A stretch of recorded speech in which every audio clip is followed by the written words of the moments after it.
Meus amores, qual será a aventura de hoje, hein? Dentro do processo civil, qual vai ser a peça desse quebra-cabeça que a gente vai arrumar agora?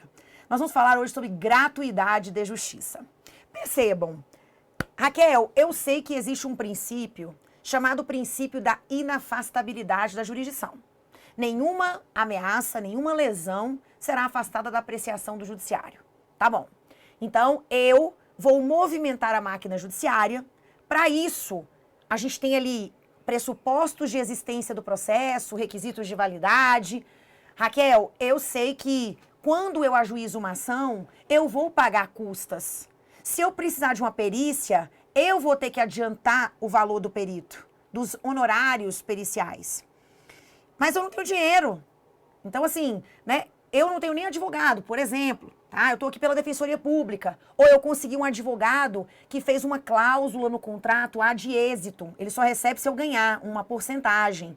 Então, assim, eu não tenho como pagar os custos do processo. O processo ele tem um custo. Então, eu não tenho condições. Né? Imagina, uma investigação de paternidade. Tem que fazer DNA, Raquel, eu não tenho dinheiro para fazer DNA. Então, para você não impedir que as pessoas tenham realmente acesso à ordem jurídica justa, o acesso realmente irrestrito, amplo à jurisdição, e aí a gente vai fazer valer esse princípio, nós temos aí o benefício da gratuidade de justiça. Raquel, esse benefício quem pode pedir? Onde é que pede? Esse benefício atinge que atos do processo? Me explica. Gente, hoje nós temos o CPC de 2015. Antes, tá? Era o CPC de 73. Mas quem tratava desse assunto não era o CPC. Quem tratava desse assunto, quem podia pedir o benefício, como pedia, era a Lei 1060 de 50. Essa lei não foi completamente revogada, completamente não. Então, primeiro passo, vem comigo aqui no nosso material, tá? Aqui, ó, gente, não escondo nada de vocês. A aula é sobre gratuidade de justiça. E aí, olha aqui, começamos, a nossa análise vai do artigo 98 ao 102 do Código de Processo Civil de 2015. Mas eu não posso me esquecer que antes existia uma lei específica, percebam bem aqui, ó, nós tínhamos a lei 1060 de 50, essa lei que falava sobre os benefícios, né? Ah, Raquel, eu preciso aí dos benefícios da gratuidade de justiça. Eu preciso. Só que aí eu preciso que vocês, depois, posteriormente, eu quero que vocês deem uma lidinha no artigo 1072. Para quem não sabe, esse é o último artigo do Código. Ele vai falar um pouquinho sobre as revogações, quais artigos, quais leis foram revogadas. Então, o 1072, aqui, ó, eu quero que você dê uma lidinha no 1072. Espere que o meu código tá aqui. Ó, você vai ler junto com o 1072. Ele diz o seguinte, revogam-se. E aí ele coloca os artigos 2º, 3º, 4º, 6º, 7º, 11, 12 e 17. O inciso é o 3. Aqui, ó. Raquel, então, uma coisa é certa. Essa lei, ela não foi completamente revogada. Não, não foi. Ela não foi completamente revogada, tá? Então, antes desses artigos que nós vamos analisar, quem tratava dessa matéria, a pessoa pediu um benefício de gratuidade de justiça, tá? Então, quem tratava desse tema era a Lei 1060 de 50, tá? Essa lei foi completamente revogada? Não. Alguns artigos permaneceram, mas, para fins de prova, eu vou me guiar apenas e tão somente pelos artigos 98 ao 102 do CPC, tá bom? Vem comigo. Essa é a nossa tarefa, essa é a nossa missão. Então, ó, lembra disso, tá? E vamos começar, gente. Então, Raquel, gratuidade de justiça. Primeira coisa, gente, a pessoa natural, tá? Somos nós, seres humanos, e ou a pessoa jurídica brasileira ou estrangeira, viu, gente? Então, ai, Raquel, a pessoa natural ou jurídica brasileira ou estrangeira, o estrangeiro, Raquel, também pode, se tiver o processo aqui no Brasil, o estrangeiro também pode pedir gratuidade? Pode. Não havia essa previsão antes, mas está escrito agora. A pessoa natural, né, ó, pessoa natural, pessoa jurídica também, uma empresa, uma associação, uma fundação, tá? Pode ser o quê, gente? Pessoa natural ou pessoa jurídica. Pode ser brasileira ou estrangeira, com insuficiência de recursos para pagar as custas, as despesas processuais e os honorários advocatícios, tem direito à gratuidade da justiça na forma da lei. Então, Raquel, eu sou pessoa natural, gente. Eu posso entrar com uma ação e pedir a gratuidade para o juiz? Pode. Quando a pessoa natural pede, existe uma presunção de que ela realmente necessita. Então, aqui eu já vou, gente, trabalhar isso com vocês. Vem cá. Vou manter as anotações, pode voltar aqui comigo. Eu vou colocar uma tela branca, tá? A gente vai diluindo esse tema. Então, percebam. Raquel, me explica tudo. Olha aqui, gente. Quando for a pessoa natural, somos nós, tá? Seres humanos. E quando for a pessoa jurídica. Gente, quando for a pessoa natural vai lá e pede a gratuidade. Certo? Até aí eu entendi, Raquel. A pessoa natural, ela faz o pedido e ela goza de uma presunção. Essa presunção, ela não existe para a pessoa jurídica. Então, se eu pedir a gratuidade, presume-se que eu realmente necessito dela. Há uma presunção. Há uma presunção de realmente necessidade. Há uma presunção da minha hipossuficiência. Ah, Raquel, eu não tenho condições. Eu tenho uma hipossuficiência econômico-financeira. Então, ó, hipossuficiência. Existe uma hipossuficiência econômico-financeira. Então, Raquel, eu não tenho condições de pagar as despesas do processo, as custas, tá? Os honorários, imagina, os honorários advocatícios, eu não tenho condições. Tá bom. Volta. Raquel, então, ó, presunção de necessidade. Só que, Raquel, essa presunção, ela é absoluta ou ela é relativa? Essa presunção é uma presunção iuris tantum. É uma presunção relativa, que admite prova em sentido contrário. Então, imagina, eu entrei com a ação, feliz da vida, entrei com essa ação, pedi a gratuidade, só que o juiz falou assim, considerando aqui, gente, o contexto dessa ação, né? A Raquel tá querendo rever a parcela do carro que ela paga. Então, ela entrou com uma ação revisional, ela paga de parcela R$3.000 de um carro. Será que a Raquel é hipossuficiente? Então, se o juiz desconfiar, existe uma presunção, mas como ela é relativa, ela admite prova em sentido contrário. Então, se o juiz desconfiar da minha gratuidade, ele não vai indeferir de cara o benefício. Ele vai dizer assim, Raquel, então, junta para mim sua carteira de trabalho, junta para mim seus contra-cheques, junta para mim o seu imposto de renda ou seus últimos extratos bancários. O juiz vai pedir para que eu faça a prova.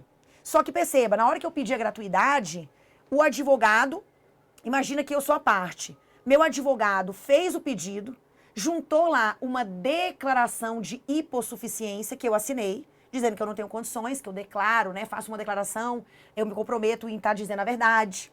Às vezes, eu tenho preferido isso. Eu, como advogada, quando eu falo pro meu cliente, você vai pedir gratuidade, eu explico para ele, né, que ele também não pode ficar mentindo. E aí ele fala, Raquel, pode pedir a gratuidade para mim. E aí eu normalmente falo dos riscos, falo que o juiz pode pedir a comprovação. Para a pessoa também o quê, gente? Porque a pessoa não quer pagar. E dependendo do estado, o valor das custas é muito alto. No Distrito Federal não é tão caro, né? No Goiás, por exemplo, é um absurdo. Então a pessoa fala assim, Raquel, eu não tenho condições. Eu não vou conseguir ir para frente nesse processo porque eu não tenho condições de pagar um monte de coisa que pode aparecer aí pelo meio do caminho. Então tá bom. Aí, hoje, o Código de Processo Civil, ele diz que lá na procuração, que o cliente dá para o advogado, na procuração pode ter lá poderes especiais para requerer a gratuidade de justiça. O meu cliente já está me dando esses tais poderes para requerer a gratuidade de justiça para ele. Então, ele está dizendo que ele precisa. Então, aí na própria procuração, ele já assinou me dando poderes, e aí eu vou pedir a gratuidade, certo? Muitos preferem fazer o cliente assinar uma declaração de hipossuficiência. Tranquilos, tá? Mas lembra, o juiz pode desconfiar? O juiz pode desconfiar, tá? Raquel, e se o juiz dá a gratuidade e a outra parte não concorda? Ela vai poder impugnar, tudo bem? Então vem comigo. Raquel, existe então uma presunção relativa de que quando a pessoa natural pede, ela realmente precisa. Então, gente, a pessoa jurídica é diferente. Ela vai fazer o pedido já com a comprovação. Então, eu não posso ir na cara lisa, enquanto pessoa jurídica, e pedir a gratuidade. Eu tenho que pedir a gratuidade e já juntar a comprovação.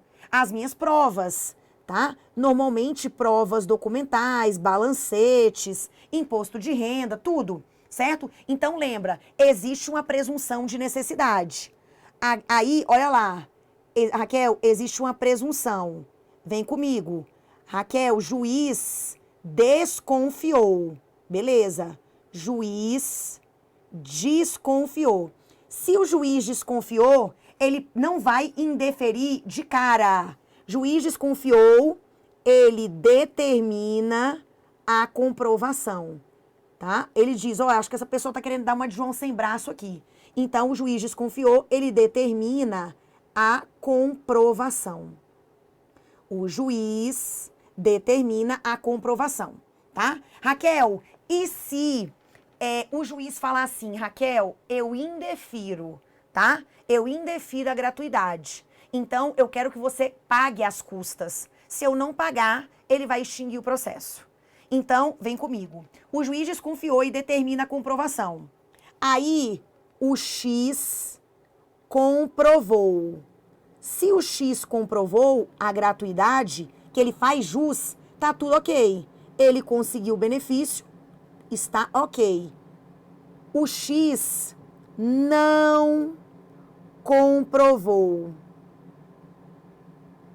Se o X não comprovou, o benefício é indeferido.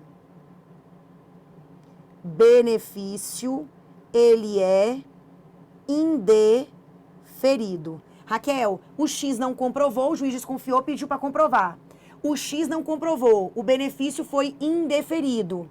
Então, ele tem duas opções: fazer o pagamento e não fazer. Não fazer o pagamento e fazer o pagamento. Faço o pagamento, processo segue. Faço o pagamento, o processo segue. Eu não faço o pagamento, o processo é extinto. Raquel, não dá para prosseguir, né? O juiz entende que eu tenho que pagar e eu não estou pagando, beleza. Entenderam? Outra coisa, eu sugeri para vocês, nesse caso específico, que o juiz ficou desconfiado. Ele diz, esse cara aqui não precisa de gratuidade, não. Aí ele diz, comprova para mim, contra-cheque, movimentação bancária, carteira de trabalho, então imposto de renda. Aí o que, gente? Você comprovou. Se comprovou, seguiu, conseguiu o benefício. Agora, e se o juiz não fala nada? O juiz, aquele bonzinho, defira a gratuidade. Pá. Se o réu não concordar, o réu diz, é um absurdo. Eu não aceito que ele tenha gratuidade, ele vai ter que pagar sim. Vocês vão entender o porquê dessa revolta. Gente, quando a pessoa tem a gratuidade de justiça, lá no final, se ela perder, ela vai ser condenada a pagar as custas, honorários de sucumbência, mas a exigibilidade desse pagamento fica suspensa por 5 anos. Ou seja, o advogado lá do réu não vai receber. Tá? Então, assim, por isso que quando eu não concordo com a gratuidade, eu vou impugnar. E a pergunta que não quer calar é onde o réu, Raquel, vai dizer isso? Onde o réu vai questionar? Na preliminar da contestação. Então, o réu vai ter oportunidade de falar no processo? Vai, lá na contestação. Então, lá na preliminar, ele vai o quê, gente? Ele vai, né, impugnar a gratuidade de justiça.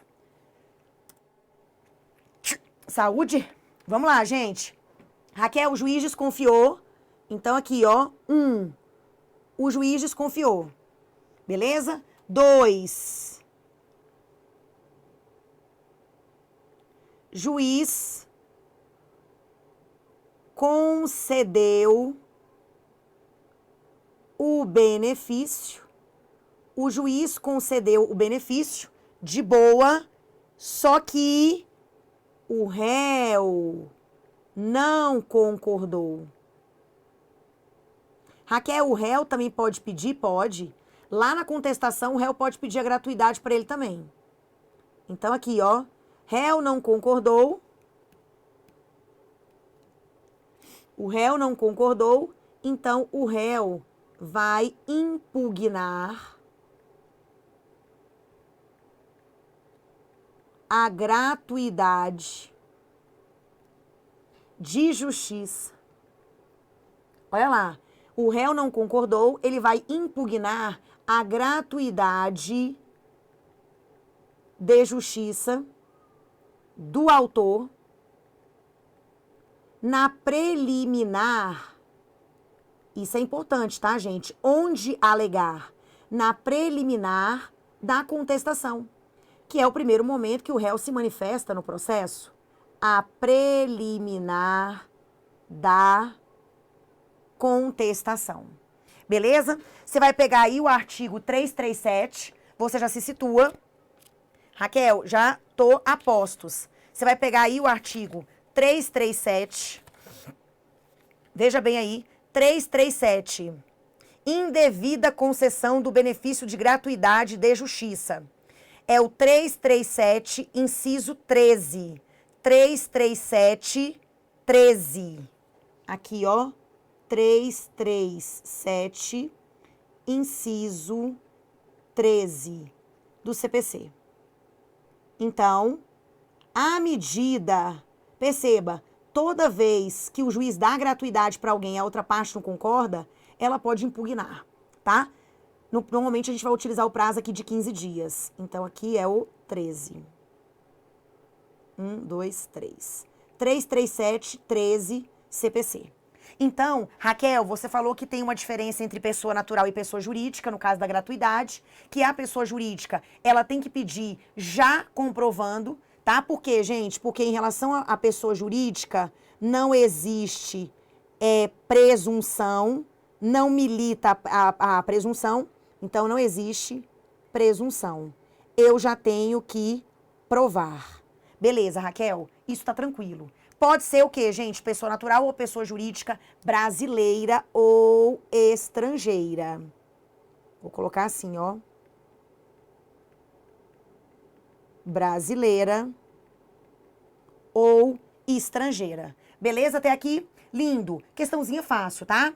Volta. A pessoa natural ou jurídica, brasileira ou estrangeira, com insuficiência de recursos para pagar as custas e as despesas processuais e os honorários advocatícios, tem direito à gratuidade da justiça na forma da lei. Gente, a gratuidade compreende o quê, Raquel? O que eu vou ter de isenção? Então, olha, a gratuidade da justiça compreende as taxas ou as custas judiciais, os selos postais, as despesas com publicação na imprensa oficial, dispensando-se a publicação em outros meios. Depois, indenização devida à testemunha, que quando for empregada, receberá do empregador o salário integral, como se em serviço estivesse, tá? Sabe por quê, gente? Quando a testemunha, eu chamo alguém, imagina que o processo está aqui, tá, gente? O processo está aqui em Brasília, só que a minha testemunha está aí, em Cascavel, né? Onde nós temos o curso, né? Então, a testemunha, gente, ela, imagina. É claro que se a testemunha está em outro estado, nós vamos pedir para essa testemunha ser ouvida por videoconferência, né? Ou se não, numa carta precatória, né? O juiz lá de Cascavel ouve e depois manda a oitiva. Só que assim, gente, imagina que a testemunha se desloca de Cascavel para Brasília, ela gasta com passagem aérea, ela gasta com hotel aqui, então ela vai dizer, pois é, Raquel, como você me arrolou como testemunha, você agora vai ter que me reembolsar as despesas. Entenderam? Então aqui, ó, volta para mim. As despesas com a indenização devida à testemunha, que quando empregada, receberá do empregador o salário integral, né? Quando você, gente, é testemunha, você não pode ter desconto, tá? Se você tem vínculo empregatício, porque é considerado a prestação de um serviço público, tá? É importante que essa parte aqui, ela acaba tendo complementos lá na parte das provas, ok? Deixa eu até ver aqui, gente, se eu acho esse dispositivo que fala das despesas. Calma.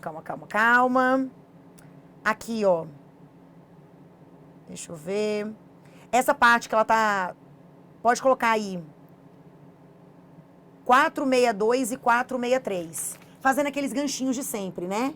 462 e o 463, tá? Então, ó, a testemunha pode requerer ao juiz o pagamento das despesas que efetuou para comparecer à audiência, devendo a parte pagá-la logo que arbitrada ou depositar no cartório em 3 dias. O depoimento prestado em juízo é considerado serviço público e a testemunha, quando sujeita ao regime da legislação trabalhista, não sofre por comparecer à audiência perda de salário nem desconto no tempo de serviço. Tá lindo isso, né? Um dispositivo se complementa com o outro. Raquel, o que mais que tá dentro do bolo aí da gratuidade? Ó, as despesas com a realização de exame de código genético, DNA e outros exames considerados essenciais, os honorários do advogado e do perito e a remuneração do intérprete ou do tradutor nomeado para a apresentação de uma versão em português de um documento redigido em língua estrangeira, o custo com a elaboração de uma memória de cálculo quando exigida para instaurar a execução, né? A parte aí de cálculos mesmo.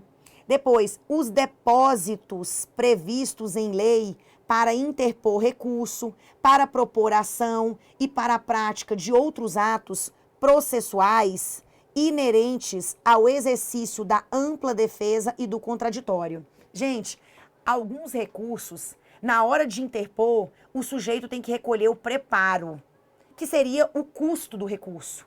Quando a pessoa tem gratuidade de justiça, óbvio, ela já não pagou as custas iniciais, ela não vai pagar o quê, gente? Para recorrer. Outra coisa, ação rescisória. A ação rescisória é uma ação autônoma de impugnação e uma das condições de procedibilidade da ação rescisória é você depositar, fazer um depósito prévio de 5% do valor da causa. E aí, se você tem hipossuficiência, o quê, gente? Se você é hipossuficiente, né, você vai ser o quê, gente? Dispensado desse pagamento. É isso que ele está querendo dizer, tá? Então, vem cá. Raquel, tem algum outro artigo que fala sobre essa parte do preparo do recurso? Porque lembra, é sempre importante fazer o quê, gente? Fazer os ganchos, tá? Então, vamos lá. Essa parte aqui do preparo, quem quiser colocar para depois ler, é o artigo 1007. Então, aqui, ó, essa parte do recurso, 1007 do CPC. Outra coisa, pode colocar o exemplo também da ação rescisória, que exige o depósito prévio dos 5% que eu falei, tá? É o 9682. Lê o 968. Vamos colocar ele aqui, ó. 968. Falando da ação rescisória. Então, percebam, nesse caso, os depósitos previstos em lei para interpor recurso para propor ação e para a prática de outros atos processuais inerentes ao exercício da ampla defesa e do contraditório. Que mais? Emolumentos devidos aos notários ou registradores em decorrência da prática de registro, averbação ou qualquer outro ato notarial necessário à efetivação de uma decisão judicial ou à continuidade de um processo judicial no qual o benefício ele tenha sido concedido. Gente, esse inciso 9 aqui, ele é bem importante. Raquel, eu consegui a gratuidade de justiça. Tudo bem? Tudo bem. No meio do processo, eu tive que fazer uma averbação no cartório. Eu tive que fazer o registro da hipoteca judiciária. Raquel, eu não tenho dinheiro. Só que o que acontece? A hipoteca judiciária, a averbação no cartório, o cartório é uma serventia extrajudicial. Será que a gratuidade que eu tenho dentro do processo, ela se estende para a prática de atos nos cartórios? Gente, o que o código está dizendo é que se tem ligação com o processo, essa gratuidade que está dentro do processo, ela se estende também para esses detalhes na serventia extrajudicial, no cartório, perante o notário. Então, por exemplo, eu vou ter também a gratuidade para fazer o registro da hipoteca judiciária, de fazer uma averbação. Entenderam? Então, a gratuidade que foi concedida dentro do processo, ela se estende para atos notariais e registrais que estejam relacionados com o processo. É claro que o povo do cartório, a gente não gostou disso, tá? O povo do cartório, ele quer cobrar. Então, Raquel, o povo do cartório pode questionar essa gratuidade? O tabelião, o notário, o registrador? Pode. Mas ele tem que praticar o ato que foi determinado, a averbação, o registro, e aí ele vai suscitar dúvida, tá? Para o juízo competente, para saber o quê, gente? Se aquela pessoa tem ou não tem que pagar. Se, se o juiz competente, normalmente aqui é o juiz da vara de registros públicos, se ele entender que a pessoa tem que pagar, aí o cartório pode cobrar. E aí ele tem um plus. Por quê? Porque é considerado título executivo que extrajudicial, automaticamente, aquele crédito devido para o cartório. E aí ele pode executar. Tudo bem? Então volta aqui. Eu vou repetir. Os emolumentos devidos a notários ou registradores em decorrência da prática de registro, averbação ou qualquer outro ato notarial necessário à efetivação de uma decisão judicial ou à continuidade de um processo judicial no qual o benefício tenha sido concedido, tá? Repito, no qual o benefício tenha sido concedido. Olha lá, gente, tem a mais. Calma que daqui a pouco eu vou ler esses julgados aqui. Olha que interessante. Na hipótese, aqui ó, na hipótese do parágrafo 1º, inciso 10, volta comigo, volta. Parágrafo 1º, inciso 9, né? 9. Olha aqui. Havendo dúvida fundada quanto ao preenchimento atual dos pressupostos para concessão de gratuidade, o notário ou registrador, após praticar o ato, após praticar, você tem que praticar o ato primeiro, que foi pedido, a averbação, o registro. Então, após praticar o ato, você pode requerer ao juízo competente para decidir questões notariais ou registrais, que é o juiz da vara de registros públicos. Você pode pedir a revogação, isso aqui é o tabelião. Ele está pedindo a revogação total ou parcial do benefício ou a sua substituição pelo parcelamento de que trata o parágrafo 6º desse artigo, caso em que o beneficiário será citado para, em 15 dias, manifestar-se sobre esse requerimento. Então, isso aqui, gente, foi uma negociação com os cartórios. Os cartórios não gostaram quando o Código de 2015 falou que a gratuidade que eu tenho dentro do processo se estende para a prática de atos notariais relacionados ao processo. Então eles disseram, pelo menos coloca que a gente pode suscitar dúvida para o juiz da vara de registros públicos. Se a gente comprovar que naquele momento do registro, da averbação, a pessoa não tem necessidade da gratuidade, ela vai ter que me pagar. E aquele crédito é um título executivo extrajudicial, tá? Então é claro, gente, pode voltar aqui comigo. Os emolumentos, gente, olha lá, é bom colocar aqui essa parte dos... deixa eu colocar aqui. Se a pessoa não pagou e eu fiz o procedimento, então reconheceu-se que a pessoa não tinha o benefício, então eu tenho aí um título, né? Olha aqui, são títulos executivos extrajudiciais. O código diz o crédito, tá? O crédito que seja, o crédito referente, deixa eu ver aqui, não é esse aqui não, contribuições de condomínio não é, a certidão expedida por serventia notarial ou de registro relativa a valores de emolumentos e demais despesas devidas pelos atos por ela praticados, fixados nas tabelas estabelecidas em lei. Então, ó, 784, inciso 11. 784, complementa aqui, 784, inciso 11. Gente, se por exemplo, se por acaso o juiz da vara de registros públicos, se ele condena a pessoa a pagar, houve uma decisão. Aí é um título executivo judicial.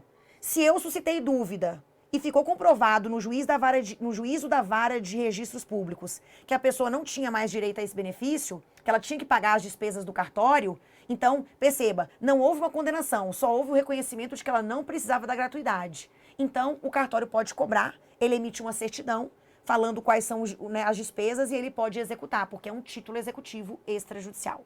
Tudo bem? Pode voltar. Raquel, entendi. Então, o parágrafo 8º, ele está relacionado com o quê, gente? Ele está relacionado com o nosso inciso 9º, tá? Só que aqui, gente, percebam que, nesse primeiro momento, nós falamos sobre o que está embutido dentro do conceito de gratuidade.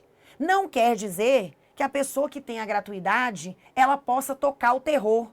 É isso mesmo. A pessoa que tem gratuidade, ela, se ela agir em desacordo com a boa-fé, ela vai ser condenada sim por litigância de má-fé.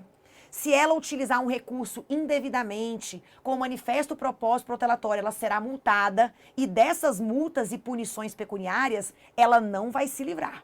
Tudo bem? Volta. Então, isso aqui é a nossa base, gente. Artigo 98, parágrafo 1º, ele fala o que compreende, o que está dentro desse benefício da gratuidade de justiça. Gente, vamos fazer a quebrinha desse bloco e eu já volto.